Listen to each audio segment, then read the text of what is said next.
ಅಯ್ಯಯ್ಯ ಅದೇನಕ್ಕಿಂತ ಫೋನ್ ಮಾಡ್ತಾಳೆ ಇವಳು. ಅಯ್ಯ ನೀನ್ ನೀಟೊಂದು ದಿಗಲ್ ಬೀಳ್ತೆ ಅಂತ ಗೊತ್ತಿದ್ದಿದ್ರೆ ಸುಮ್ಕಿದ್ಬಿಡು ಅಂತ ಹೇಳ್ತಿದ್ದೆ. ರಾಜಿಯವರೇ, ನಿಮ್ಮ ದಮ್ಮಯ್ಯ ಅಂತೀನಿ, ಹೀಗೆಲ್ಲ ಮಾತಾಡಬೇಡಿ. ಮೊದಲೇ ಈ ಪೊಲೀಸವ್ರು ನಡ್ಕೊಳ್ತಾ ಇರೋದು ನೋಡಿದ್ರೆ ನನಗೆ ತುಂಬ ಭಯ ಆಗ್ತಾ ಇದೆ. ಇನ್ನು ಆ ಸಹನ ಬಂದು ಏನು ಹೇಳ್ತಾಳೋ, ಅದಕ್ಕೆ ನಾನೇನು ಹೇಳಬೇಕೋ ಒಂದು ಗೊತ್ತಾಗ್ತಾ ಇಲ್ಲ. ದಯವಿಟ್ಟು ನೀವೇ ಏನಾದರೂ ಮಾಡಬೇಕು. ಸರಿ ಸರಿ, ನೀನೇನು ದಿಗಲ್ ಬೀಳ್ಬೇಡ. ನಾನು ಈಗಲೇ ನನ್ನ ಸೌತಿ ತವ ಹೋಗಿ ಅವಳ ಮಗಳ ಜೀವನದ ಬಗ್ಗೆ ಭಯ ಬರಬೇಕು ಹಂಗೆ ಮಾತಾಡ್ತೀನಿ. ಆ ಪುಟ್ಟಕ್ಕನ ಎಲ್ಲ ಸರಿ ಮಾಡ್ತಾಳೆ. ನನಗೇನೋ ಹಾಗೆ ಅನ್ಸಲ್ಲ. ನೀವು ಹೇಳ್ದಾಗ ಪುಟ್ಟಕ್ಕ ಮಾಡೋಂಗಿದ್ದಿದ್ರೆ ನನ್ನ ಕೆನ್ನೆಗೆ ಬರೋಂಗೆ ಬಾರಿಸ್ತಾ ಇರಲಿಲ್ಲ. ಕೌಸಲ್ಯ, ನೀನು ಪುಟ್ಟಕ್ಕನ್ನ ಈಗೀಗ ನೋಡ್ತಿದ್ಯಾ? ನಾನು ಮದುವೆ ಆಗ್ತಾವದಿಂದ ನೋಡ್ತಾ ಇದ್ದೀನಿ. ಅವಳನ್ನ ನಾನು ಎಲ್ಲಿ ಕುಗ್ಗಿಸ್ಬೇಕು ಅಂತ ಸಂದಾಗ ಗೊತ್ತೈತೆ. ನಿಮ್ಮನ್ನೇ ನಂಬಿದ್ದೀನಿ ರಾಜಿಯವರೇ, ದಯವಿಟ್ಟು ನನ್ನ ಕೈ ಬಿಡಬೇಡಿ ಪ್ಲೀಸ್. ಈಗ ನೀನು ಫೋನ್ ಮಾಡಿದ್ರೆ ನೀನು ಬಿಡಿಸೋ ವ್ಯವಸ್ಥೆ ನಾನು ಮಾಡಿಸ್ತೀನಿ. ಸರಿ ಸರಿ, ಬೇಗ ಮಾಡಿ. ಕಷ್ಟಕ್ಕೆ ಇನ್ನೊಂದು ಅನಿಸ್ತಾ ಅನ್ನಂಗಾಯ್ತು.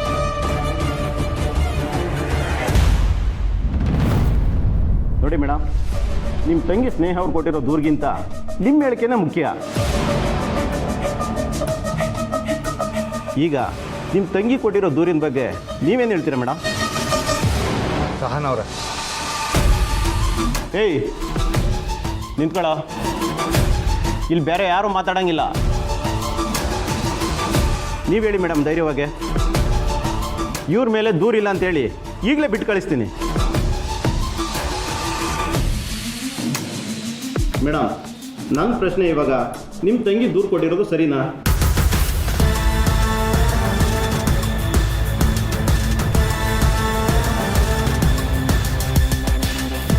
ಸಾಹೇಬ್ರೆ, ನನ್ನ ತಂಗಿ ಸ್ನೇಹ ಕೆಪ್ಪಾಗಿ ದೂರು ಕೊಟ್ಬಿಟ್ಟವಳೆ.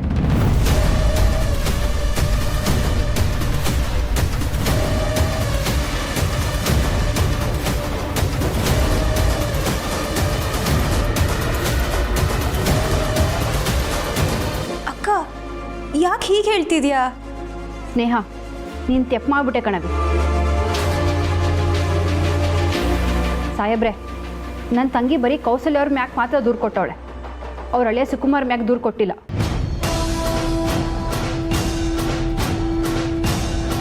ಸ್ನೇಹ, ನೀನು ಇಬ್ರು ಮ್ಯಾಕು ದೂರು ಕೊಡ್ಬೇಕಿತ್ತು ಕಣವಿ.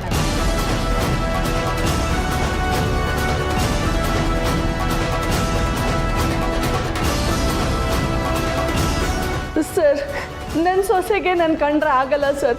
ಮೊದಲಿಂದನೂ ಹೀಗೆ. ಒಬ್ಬ ವ್ಯಕ್ತಿ ಇನ್ನೊಬ್ಬರ ಮೇಲೆ ಎಷ್ಟು ಅಂತ ಆರೋಪ ಮಾಡ್ಬೋದು ಹೇಳಿ? ಸಾಹೇಬ್ರೆ, ನನ್ನ ಮದುವೆಯಾಗಿ ಬಂದಾಗ್ಲಿಂದನೂ ಏನಾದ್ರು ಒಂದು ಸಮಸ್ಯೆ ಇದ್ದೇ ಇರ್ತಿತ್ತು. ಆದರೆ ನಾನು ಯಾರ ತಗೋ ಹೇಳ್ಕೊಂಡಿರಲಿಲ್ಲ. ಸಹನ ಅವರೇ ಪ್ಲೀಸ್, ಯಾರೋ ಹೇಳಿದ ಮಾತನ್ನ ಕೇಳ್ಕೊಂಡು ನೀವು ಈ ಥರ ಮಾತಾಡಬೇಡಿ. ಯಾರ್ದೋ ಯೋಳ್ಕೆ ಮಾತು ಕೇಳ್ಕೊಂಡು ನಾನು ಇಲ್ಲಿಗೆ ಬಂದಿಲ್ಲ. ನನಗೂ ತಲೆನಾಗ ಬುದ್ಧಿ ಐತೆ. ಸುಳ್ಳು, ಇವಳು ಹೇಳ್ತಿರೋದೆಲ್ಲ ಸುಳ್ಳು ಸರ್. ಸಹನ, ಯಾಕಮ್ಮ ನಿನಗೆ ನನ್ನ ಮೇಲೆ ಇಷ್ಟೊಂದು ದ್ವೇಷ? ಗಂಡು ಕೊಟ್ಟ ಅತ್ತೆನೂ ತಾಯಿಗೆ ಸಮಾನನಮ್ಮ. ನಾನು ನಿನ್ನ ತಾಯಿ ಇದ್ದಂಗೆ. ನಮ್ಮ ಅವ್ವನ್ನ ನಿಮ್ಗೆ ಹೋಲ್ಸ್ಕೋಬೇಡಿ. ತನ್ನ ಮಕ್ಕಳು ತೆಪ್ಪು ಮಾಡಿದ್ರೆ ಬಿಡೋಕ್ಕಿಲ್ಲ ನಮ್ಮವ್ವ. ಸಾಹೇಬ್ರೆ, ನನ್ನ ತಂಗಿ ವಿಸ ಹಾಕೋರೆ ಅಂತ ಮಾತ್ರ ದೂರು ಕೊಟ್ಟವ್ರೆ. ಆದರೆ ಇನ್ನೂ ಇವ್ರ ಬಗ್ಗೆ ದೂರು ಕೊಡೋಕ್ಕೆ ಸಾಕಷ್ಟು ಐತೆ. ನಿಮ್ಮ ದೂರೇನಮ್ಮ? ಮೊದಲನೇದು ವರದಕ್ಷಿಣೆ ಕಿರುಕುಳ. 15 ಲಕ್ಷ ಅಷ್ಟೇ. ಎರಡನೇದು ಲೈಂಗಿಕ ಕಿರುಕುಳ. ಮೂರನೇದು ಮಾನಸಿಕ ಹಿಂಸೆ. ಯಾರಿಗೆ ಹುಚ್ಚಿಡ್ತಿದೆ? ಈ ಮನೆ ಸೊಸೆ ಸಹನಾಗೆ.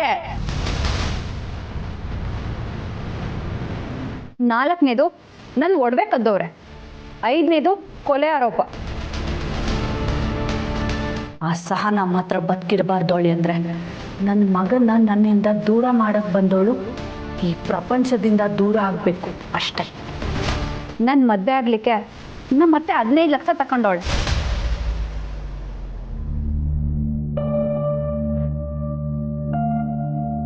ಸುಕುಮಾರ ನಂಗೆ ಲೈಂಗಿಕ ಕಿರುಕುಳ ಕೊಟ್ಟಿದ್ದಾನೆ.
ಸೈನ್ ಮಾಡಿಕೊಡು. ಮುರಳಿ, ಏನೋ ಇದೆಲ್ಲ.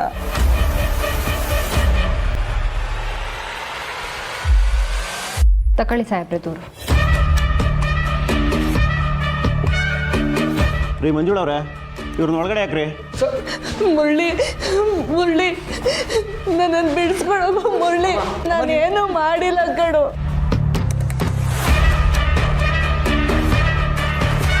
ಸರಿ ಮೇಡಮ್, ನೀವೇ ನೋಡಿ, ನಾವು ಇವ್ರನ್ನ ಕೋರ್ಟಿಗೆ ಪ್ರೊಡ್ಯೂಸ್ ಮಾಡ್ತೀವಿ. ಅವ ನೀವು ಬರಲೇಬೇಕಾಗತ್ತೆ.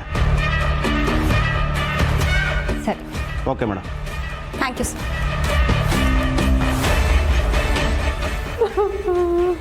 ಅಮ್ಮ ಅಳ್ಬೇಡಮ್ಮ, ಸಮಾಧಾನ ಮಾಡ್ಕೊ, ನಾನಿದ್ದೀನಿ, ಏನಾದರೂ ವ್ಯವಸ್ಥೆ ಮಾಡ್ತೀನಿಮ್ಮ, ದಯವಿಟ್ಟು.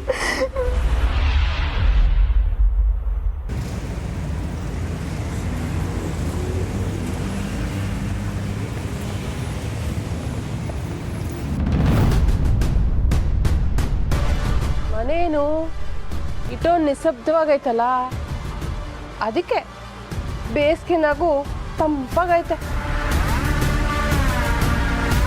ಪುಟ್ಟಕ್ಕ,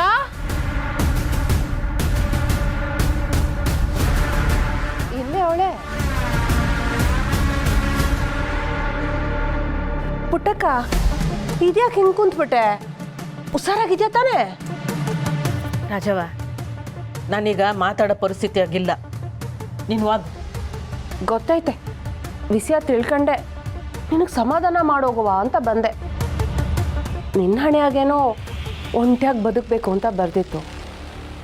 ಆದರೆ ನಿನ್ನ ಮಗಳ ಬಾಳು ಹಿಂಗಾಗೋಯ್ತಲ್ಲ ಪುಟ್ಟಕ್ಕ. ಪಾಪ, ಹಿಂಗಾಗಬಾರ್ದಿತ್ತು. ಆಡ್ಕೊಳ್ಳೋರ್ ಮುಂದೆ ಕಾಲು ಮುರ್ಕೊಂಡಂಗೆ ಆಗೈತೆ. ನಿನ್ನ ಕೈ ಮುಗಿತೀನಿ ಕಂತಾಯಿ, ನೀನು ಮೊದಲು ಇಲ್ಲಿಂದ ಹೋಗು. ಪುಟ್ಟಕ್ಕ, ಸತ್ಯವಾಗ್ಲೂ ನಾನು ಇಲ್ಲಿಗೆ ನಿನ್ನನ್ನು ಆಡ್ಕೊಳಕ್ಕೆ ಬಂದಿಲ್ಲ. ಏನೋ ನನಗೆ ತಿಳಿದು ಎರಡು ಬುದ್ಧಿ ಮಾತು ಹೇಳ್ಬಿಟ್ಟು ಹೋಗೋಣ ಅಂತ ಬಂದೆ. ಸರಿ ಸರಿ, ಅದೇನು ಹೇಳ್ಬೇಕು ಅಂತಿದ್ಯೋ ಹೇಳಿ ಬಿರ್ನು ಹೋಗು. ಅಯ್ಯೋ ಇರು ಪುಟ್ಟಕ್ಕ, ಹಿಂಗೆ ಆತರ ಮಾಡಿದ್ರೆ ಆಡ್ಬೇಕಾಗಿರೋ ಮಾತೆಲ್ಲ ಮರ್ತೋಯ್ತದಷ್ಟೇ. ನಾನು ನೀನು ಇದ್ದಿದ್ದ ಕಾಲನೇ ಬೇರೆ, ನಿನ್ನ ಮಕ್ಕಳಿರೋ ಕಾಲನೇ ಬೇರೆ. ನೀನು ಗಂಡನ್ ಬಿಟ್ರು ಮೆಸ್ ನಡೆಸ್ಕೊಂಡು ಮರವಾದೆಯಿಂದ ಜೀವನ ಮಾಡ್ತಿದ್ದೆ. ಆದರೂ ಸಮಾಜ ನಿನ್ನ ಅನ್ನೋದು ಬಿಡ್ತಾ? ನಿನ್ನ ವಯಸ್ಸಿಗೆ ಬಂದಿರೋ ಮಗಳು ಗಂಡನ್ ಬಿಟ್ಟು ತವ್ರ ಮನೆಗೆ ಬಂದಿರ್ತೀನಿ ಅಂದರೆ ಇರ್ಸ್ಕೊಳಕ್ಕೆ ಒಪ್ಕೊಂತ ಇದೆಯಲ್ಲ, ನಿನಗೆ ಬುದ್ಧಿ ಆಯ್ತಾ? ಅಲ್ಲ ಪುಟ್ಟಕ್ಕ, ಅಕ್ಕ ತಮ್ಮ ಮಾತಾಡಿದ್ರೇನೆ ತೆಪ್ಪು ತಿಳ್ಕೊಳ್ಳೋ ಕಾಲ್ದಾಗೆ ಗಂಡನ ಮನೆಯಾಗೆ ಇದ್ದು ಕಳ್ ಸಂಬಂಧ ಇಟ್ಕೊಂಡು ನಡ್ತೆಗೆಟ್ಟೋಳು. ಏ ರಾಜವ್ವ, ಈ ಮಾತನ್ನೇ ಅಮ್ಮ ಇಂಥ ಮಾತಾಡಿದಕ್ಕೇನೆ ಎಲ್ಲ ಅವಳಿಗೆ ಗೊತ್ತಾಯ್ತಲ್ಲ. ಪುಟ್ಟಕ್ಕ ಪುಟ್ಟಕ್ಕ, ನಾನಿಲ್ಲಿಗೆ ನಿನ್ನ ಸವತಿಯಾಗಿ ಬಂದಿಲ್ಲ. ನಾನುವೇ ಎಳ್ಳೆ ಮದುವೆ ಮಾಡಿಕೊಂಡು ಕಷ್ಟಪಟ್ಟಿರೋಳೆ. ಹೆಣ್ಣು ಅಂದರೆ ಕೆಲವ್ರ ಬಾಯಿನಾಗೆ ಆಟದ ವಸ್ತುನೆಯ. ನೀನು ಶಾಸ್ತ್ರಬದ್ಧವಾಗಿ ಗೋಪಾಲನ್ ಮದುವೆ ಆಗಿದ್ರು ಸಮಾಜ ನಿನ್ನನ್ನು ಅನ್ನೋದು ಬಿಡ್ಲಿಲ್ಲ, ನನ್ನನ್ನು ಅನ್ನೋದು ಬಿಡ್ಲಿಲ್ಲ. ಹೋಗ್ಲಿ ಬಿಡು, ಮೊದಲೇ ಬೇಸರದಾಗಿದ್ಯಾ. ನಾನು ಹೆಚ್ಚಿಗೆ ಮಾತಾಡೋಕ್ಕಿಲ್ಲ. ಇನ್ನೊಂದು ಕಿತ ನಿನ್ನ ಮಕ್ಕಳ ತಾವು ಮಾತಾಡಿ ಕೊಟ್ಟಿರೋ ದುರ್ನ ವಾಪಸ್ ತಗೊಳಕ್ಕಿವಳು. ಏನೋ ಸಂದ ಓದ್ಕೊಂಡಿದ್ದಿದ್ರೆ ಎಲ್ಲೋ ಬದುಕೋತಾಳೆ ಅಂತ ಹೇಳ್ಬೋದಿತ್ತು. ಮೊದಲೇ ವಿದ್ಯೆ ನೈವೇದ್ಯ, ಇನ್ನು ನಿನ್ನ ಮೆಸ್ಸನ್ನು ನಂಬ್ಕೊಂಡು 7 ದಿನ ಅಂತ ಬದುಕಕ್ಕಾಯ್ತೈತೆ ಇವಳು. ನಾಳೆ ದಿನ ನೀನು ಓದ್ಮ್ಯಾಕೆ ಅವಳು ಬದುಕು ನೂರಾ ಬಟ್ಟೆ. ಹೊಸ ಇದನ್ನೆಲ್ಲ ಯೋಚನೆ ಮಾಡಿ ಅವಳಿಗೆ ಬುದ್ಧಿ ಹೇಳು. ದಿಗ್ಲು ಮುಖದಾಗೆ ಎದ್ದು ಕಾಣ್ತೈತೆ. ಅಬ್ಬಾ, ನಾನು ಬಂದಿದ್ದ ಕೆಲಸ ಆಯಿತು. ಸರಿ ಪುಟ್ಟಕ್ಕ, ನಾನು ನಿನ್ನ ಬರ್ತೀನಿ. ನಿಧಾನವಾಗಿ ಕುಂತು ಯೋಚನೆ ಮಾಡಿ ಒಂದು ನಿರ್ಧಾರಕ್ಕೆ ಬಾ. ಬರ್ತೀನಿ ಪುಟ್ಟಕ್ಕ, ಹುಷಾರು. ಹಾಂ,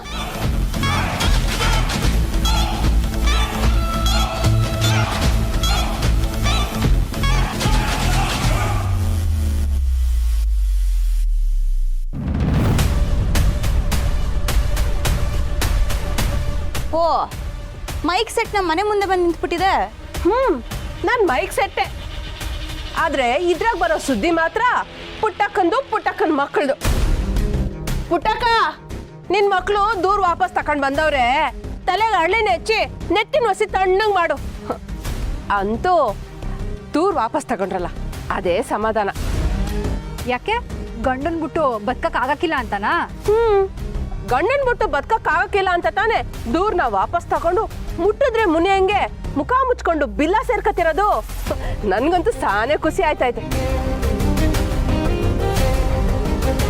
ಸೇಟ್ ಇವಯ್ಯನ್ ಬುದ್ಧಿನೇಯ. ಇದ್ರಾಗ ನೀವು ಗೋಪಾಲನ್ ಮಕ್ಳು ಅಂತ ಹೇಳ್ಬೋದು. ಇದಕ್ಕೇನ್ ಕಮ್ಮಿ ಇಲ್ಲ. ಅಲ್ಲಿ ಆವಾಜ್ ಹಾಕೋದು, ಇಲ್ಲಿ ಬಾಲ ಮುದ್ರಕೊಂಡು ಬಿದ್ದಿರೋದು. ಅದೇನೋ ಅಂತಾರಲ್ಲ, ಬಾಲ ಸುಡ್ಬೇಕು ನಂಗೆ ಅತ್ತಿಂದ ಇತ್ತಿಗೆ ಇತ್ತಿಂದ ಅತ್ತಿಗೆ ಓಡಾಡ್ತಿರೋದು. ಥು, ನಿಂದು ಒಂದ್ ಜನ್ಮನ. ಸುಖವಾಗಿರೋ ಸಂಸಾರನ ಹಾಳು ಮಾಡಕ್ಕೆ ನಿನ್ ಬದುಕೆ ಮಾದರಿ ಅಲ್ವೇ? ಊರಲ್ಲಿರೋ ಹೆಣ್ಮಕ್ಳೆಲ್ಲ ನಿಂತರನೆ ಬದುಕದ್ ಕಲ್ತ್ಬಿಟ್ರೆ ಆಟೆ. ಕಂಡೋರ್ ತಲೆ ಹೊಡೆದು ಸಂದಾಗ ಬದುಕ್ಬೋದಲ್ವೇ? ಏಯ್, ಮಾತ್ ಜಾಸ್ತಿ ಆಯ್ತು. ಪುಟ್ಟಕ್ಕ, ನಿನ್ ಮೊದಲನೇ ಮಗಳಿಗೆ ಗಂಡ ಬಿಟ್ಬಿಡ್ತಾನೆ ಅನ್ನೋ ದಿಗಲ್ನಾಗೆ ಹುಚ್ಚಿಡ್ದ್ಬಿಟ್ಟೈತೆ. ಏಯ್, ಯಾರಿಗೆ ಹುಚ್ಚಿಡ್ದಿರೋದು? ನಿನಗ್ ಹುಚ್ಚಿಡ್ದಿರೋದು. ದಿಗ್ಲು ಬಿತ್ಕೊಂಡು ದೂರ್ನ ವಾಪಸ್ ತಕೊಂಡಿಲ್ಲ, ಇನ್ನೂ 4 ಹೆಚ್ಚಿಗೆ ಕೊಟ್ಟು ಬಂದೀವ್ನಿ. ಇನ್ನ ಕೌಸಲ್ಯ ಕಾಟ, ಈ ರಾಜೇಶ್ವರಿ ಆಟ ನಮ್ ಮುಂದೆ ನಡೆಯಕ್ಕಿಲ್ಲ. ಮಾತಾಡಿದಾಗಿದ್ರೆ ಒಯ್ತಾರು. ಹಬ್ಬ, ನನ್ಗಂತೂ ತುಂಬಾ ಖುಷಿ ಆಗ್ತಿದೆ. ನಾನು ಈ ಮನೇಲಿ ಇದೀನೋ ಇಲ್ವೋ ಅಂತ ನೋಡ್ಕೊಂಡು ಬರ್ತಿದ್ರು ಅವ್ವಂಗ್ ಕಾಟ ಕೊಡಕ್ಕೆ ಈ ಪ್ರೇತಗಳು. ಇನ್ಮೇಲಿಂದ ಇವ್ರಿಗೆಳ ನಮ್ಮ ಅಕ್ಕನೇ ಇದ್ದಾಳೆ. ಏ ಮುಚ್ಚೆ ಬಾಯಿ. ಕೋಳಿ ಕಾಲಿಗೆ ಗೆಜ್ಜೆ ಕಟ್ಕೊಂಡು ಕುಡಿದ್ಬಿಟ್ರೆ ದೆವ್ವ ಬಂತು ಅಂತ ಎದುರ್ಕೋಬೇಕಾ? ನೀನ್ ಹಿಂಗೆ ನಮಗ್ ತೊಂದರೆ ಕೊಡ್ತಿದ್ರೆ ಭಾರತೀಯ ದಂಡ ಸಂಹಿತೆಯಲ್ಲಿ ಸೆಕ್ಷನ್ 499, ಸೆಕ್ಷನ್ 500, ಸೆಕ್ಷನ್ 415 ಮತ್ತೆ ಸೆಕ್ಷನ್ 506 ಪ್ರಕಾರ ನಿನ್ ಮೇಲೆ ಕೇಸ್ ಹಾಕ್ಬೇಕಾಗತ್ತೆ. ಅದರಿಂದ ಆಚೆ ಬರಕ್ಕೆ ಇನ್ನು 2 ಜನ್ಮ ಎತ್ತು ಬರ್ಬೇಕಾಯ್ತದೆ. ಏನು ಎದುರಿಸ್ತಾ ಇದ್ಯಾ? ಎದುರಿಸ್ತಿಲ್ಲ, ಎಚ್ಚರಿಸ್ತಿದ್ದೀನಿ. ಸುಮ್ಕೆ ನಮ್ ಸವಾಸ ಬ್ಯಾಡ ಅಂತ ಹೋದ್ರೆ ಸರಿ, ಇಲ್ಲ ಅಂದ್ರೆ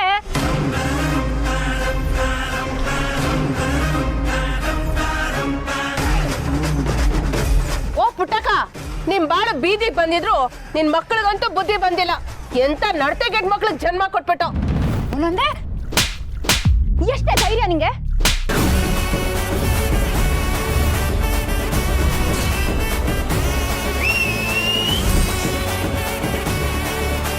ಅಬ್ಬಾಸ್ ಮಕ್ಕಳೇ, ನಾನೇ ಹಿಂಗೆ ಕೊಡಬೇಕು ಅಂತಿದ್ದೆ ಇವಳಿಗೆ. ನನ್ನ ಆಸೆನ ನೀವು ಈಡೇರಿಸ್ಬಿಟ್ರಿ. ಕೊಡೋದು ಕೊಡ್ತೀರಿ, ನಂದು ಒಂದು 4 ಸೇರಿಸ್ಕೊಡಿ.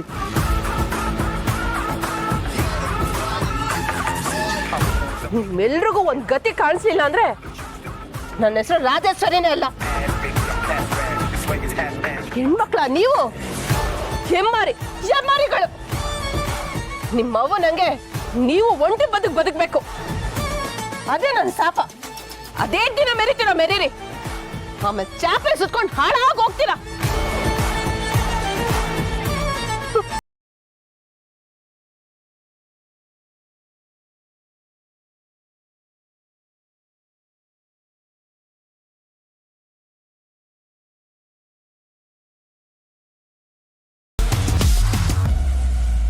Rest in peace.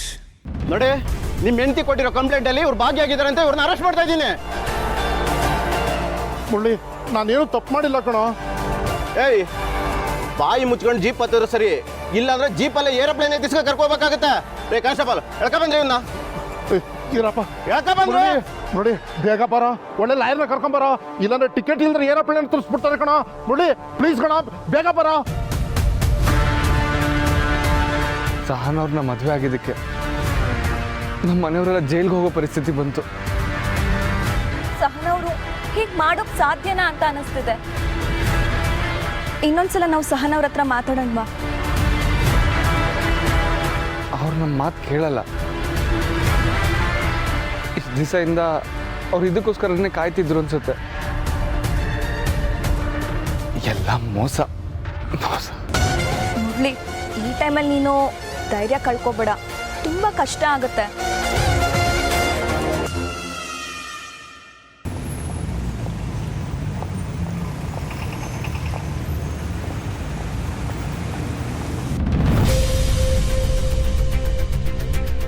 ಈಗ ಸಮಾಧಾನ ಆಯ್ತಾ ನಿಮ್ಗೆ?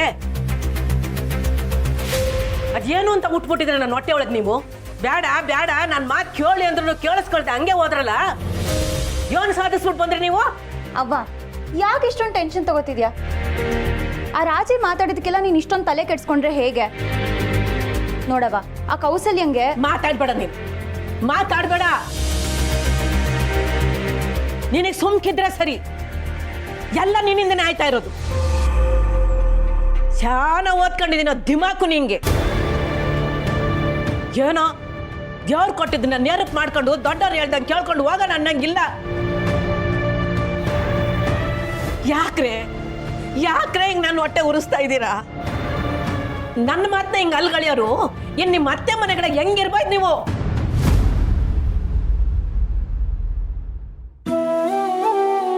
ನಾಳೆ ದಿನ ನೀನು ಹೋದ್ಮ್ಯಾಕೆ ಅವಳ ಬದುಕು ಮೂರಾ ಬಟ್ಟೆ.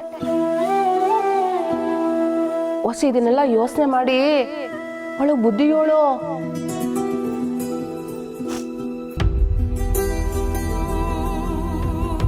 ಕೋಪ ವಿಶ್ವಾಸನ ಹಾಳು ಮಾಡ್ತದೆ.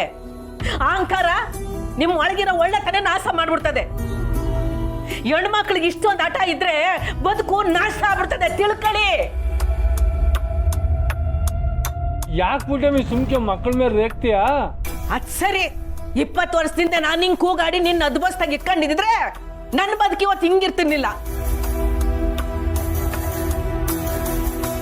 ಅಲ್ಲ ಪುಟ್ಟಮ್ಮಿ, ಕೌಶಲ್ಯ ಮಾಡಿದಕ್ಕೆ ದೂರು ಕೊಟ್ಟವ್ರೆ, ಇದ್ರಾಗ ಇವ್ರ ತಪ್ಪೇನೈತಿ? ಸುಮ್ಕಿರಯ್ಯ. ಸಂಬಂಧಗಳನ್ನ ಉಳಿಸ್ಕೊಳ್ಳೋದು ಅಂತಂದ್ರೆ ನಿಂಗೇನ್ ಗೊತ್ತು? ಏನ್ ತುಂಡು ಬಟ್ಟೆನ ಸಂಸಾರ ಅಂದ್ರೆ? ಹೆಣ್ಮಕ್ಳು ಅನ್ಸ್ಕೊಂಡವ್ರು ಹೊಸಿ ತಗ್ಗಿ ಬಗ್ಗೆ ನಡ್ಕೋಬೇಕು. ಇನ್ನು ಯಾವ ಕಾಲದಲ್ಲಿ ಇದೆಯವ ನೀನು? ನೀನ್ ಅಷ್ಟೊಂದು ತಗ್ಗಿ ಬಗ್ಗೆ ನಡೆದಿದ್ದಕ್ಕೆ ಇವಾಗ ಈ ಪರಿಸ್ಥಿತಿಲಿರೋದು. ಒಳ್ಳೆಯವ್ರ ಮ್ಯಾಕೆ ದೂರು ಕೊಟ್ಟಿದ್ರೆ ನೀನು ಹೇಳೋದು ಸರಿ ಕಣವ. ಸಾನ, ನಾನು ನಿನಗೆ ಹಂಗವ ಅರ್ಥ ಮಾಡಿಸ್ಲಿ. ತಾಯಿ ಕುಲ ಸರಿಯಾಗಿದ್ರೆ ಮಕ್ಕಳ ಕುಲ ಸರಿಯಾಗಿರ್ತದೆ ಅಂತ ಆಡ್ಕೊಳ್ಳೋ ಸಮಾಜದಾಗ ನಾವು ಬದುಕ್ತಾ ಇದ್ದೀವಿ ಕಣ್ತಾಯಿ. ನನ್ನ ಬದುಕಿಗೆ ಆಗೋಯ್ತು, ನಿನ್ನ ಬದುಕು ಹಿಂಗಾಗೋದು. ನಾನು ಏನು ಮಾಡಲಿ, ನಾನು ಏನು ಮಾಡಲಿ? ಹೆಂಗೆ ಅರ್ಥ ಮಾಡಿದ್ಲಿ ಅಪ್ಪ? ನಾನು ಹೆಂಗೆ ಅರ್ಥ ಮಾಡಿದ್ಲಿ ಅಪ್ಪ? ಅವ ಅಲ್ಬೇಡಿ ಅವ ಬಾವ ಬಾವ ಒಂದು ನಿಮಿಷ ಬಾವ ಕುಂತ್ಕೊ ಕುಂತ್ಕೊ ಅಲ್ಬೇಡಿ ಅವ ಅಲ್ಬೇಡಿ ಅವ ಅಲ್ಬೇಡವ, ಸಮಾಧಾನ ಮಾಡ್ಕೋ. ಹಬ್ಬ ಹೇಳ್ತಿರೋ ಆಟ ಮಾತನು ದಿಟಾನಯ್ಯ. ಯಾಕಂದ್ರೆ ನೀವೆಲ್ಲ ಬರೀ ತೆಪ್ಪು ಸರಿ ಬಗ್ಗೆ ಯೋಚನೆ ಮಾಡ್ತಿದ್ದೀರ. ಆದರೆ ಹಬ್ಬ ಈ ಹೆಣ್ಮಗು ಜೀವನ ಮುಂದೆ ಹೆಂಗೆ ಅಂತ ಚಿಂತೆ ಮಾಡ್ತಾವ್ರೆ ಅಲ್ವಾ? ಆದರೆ ಹಬ್ಬ ಯೋಚನೆ ಮಾಡಿದ್ರಾಗ ಯಾವುದೇ ರೀತಿ ತೆಪ್ಪಿಲ್ಲ. ಯಾಕಂದರೆ ಎಲ್ಲ ಅಪ್ಪ ಅವಂದರು ನಮ್ಮಂಗೆ ನಮ್ಮ ಮಕ್ಳು ಬದುಕು ಆಗಬಾರ್ದು ಅಂತಲೇ ಬಯಸೋದು.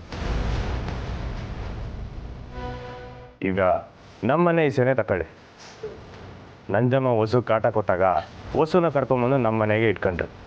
ಆಗ ನಂಜಮ್ಮನ ಮೇಲೆ ನಾವು ದೂರ ಕೊಡ್ಬೋದಿತ್ತು. ಆದರೆ ಯಾಕೆ ಕೊಟ್ಟಿಲ್ಲ ಅಂದರೆ ಅವ್ರು ಒಂದಲ್ಲ ಒಂದಿನ ಬದಲಾಗ್ತಾರೆ ಒಂದೇ ಒಂದು ಕಾರಣಕ್ಕೆ. ಆದರೆ ಜೀವನ ಪೂರ್ತಿ ಸುಖವಾಗಿ ಬಾಳ್ಬೇಕಾಗಿರೋ ಮನೆಯಾಗೆ ತಿನ್ನೋ ಅನ್ನಕ್ಕೆ ವಿಷ ಹಾಕೋರಂದ್ರೆ ಕ್ಷಮಿಸೋದಲ್ಲವ, ಸಿಗದಾಕ್ಬೇಕು. ಅವ ಇವ್ರು ದೂರ ಕೊಟ್ಟಿರೋದ್ರಾಗೆ ಯಾವುದೇ ರೀತಿ ತೆಪ್ಪಿಲ್ಲ. ನಾನು ನಿನ್ನ ಮಾತನ್ನ ಒಪ್ಕೊಂತೀನಿ ಅಂತಾನೆ ಇಟ್ಕ. ಆದರೆ ಇದ್ರಾಗ ಬಲಿ ಆಗೋದು ಯಾರ ಜೀವನ? ಹೆಣ್ಣು ಒಂಟಿಯಾಗಿ ಬದುಕೋ ಶಿಕ್ಷೆನ ನಾನೀಗಾಗಲೇ ಅನುಭವಿಸಿ ಕಣಪ್ಪ.